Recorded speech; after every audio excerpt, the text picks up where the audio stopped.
केंद्रीय दूरसंचार और पूर्वोत्तर विकास मंत्री ज्योतिरादित्य सिंधिया तिरंगा यात्रा में शामिल होने बीते दिन ईसागढ़ पहुंचे, जहां उनका अलग ही अंदाज नजर आया।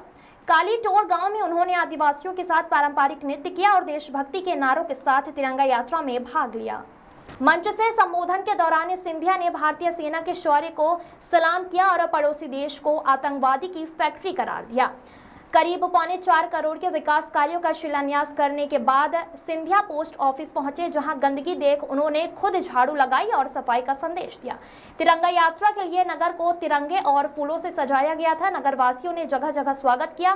कार्यक्रम के दौरान तुलादान प्रस्तावित था, लेकिन सिंधिया ने सिक्कों को सेना कोष में देने की बात कहते हुए तराजू पर बैठने से इनकार कर दिया। भाजपा जिला अध्यक्ष आलोक तिवारी, विधायक जगन्नाथ सिंह और शिवेंद्र यादव ने भी कार्यक्रम को संबोधित किया। श्रवण ओझा की रिपोर्ट। भारत माता, जिस भारत माता की जय घोष की अलख निकलती है, 140 करोड़ नागरिकों के कंठों से हमारा जीवन का औचित्य, हमारी देश की एकता और अखंडता बनाए रखने का औचित्य जो 100 साल पुराना नहीं है, 500 साल पुराना नहीं है, हजारों साल पुराना है। छत्रपति शिवाजी महाराज की सोच, जिन्होंने हिंदवी स्वराज का झंडा गाड़ के रख दिया था देश के अंदर, आक्रांताओं के बाजू और आक्रांताओं की आत्मा झकझोर करके छोड़ दिया था।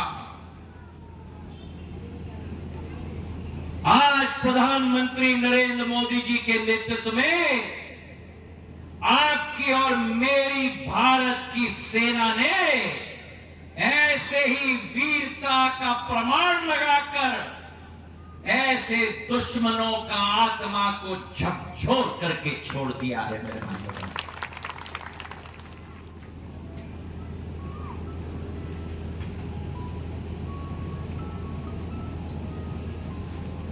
ये नया भारत का प्रमाण है।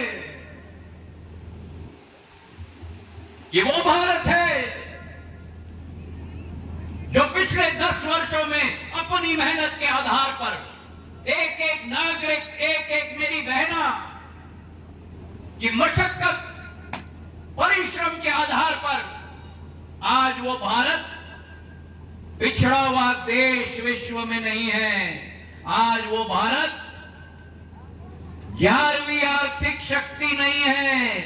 आज वो भारत जो कल तक मैं कहता था 5वीं बड़ी आर्थिक शक्ति नहीं है, पिछले हफ्ते हमने जापान को भी पीछे छोड़ दिया। अब भारत 4थी बड़ी आर्थिक शक्ति पूरे विश्व में बन गई है।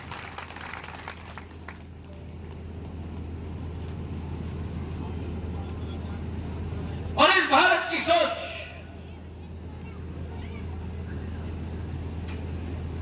रूप नया है, रुख पुराना है, युग नहीं है, मूल्य और सिद्धांत पुरानी है। एक समय था जब यही भारत को सोने की चिड़िया के समान में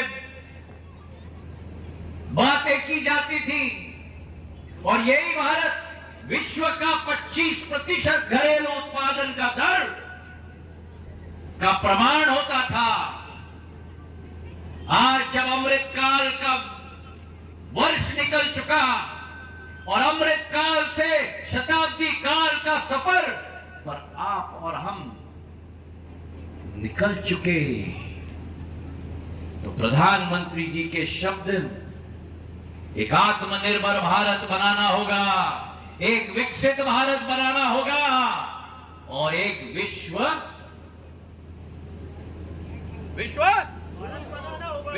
गुरु का भारत बनाना होगा। मेरे भाइयों और बहनों,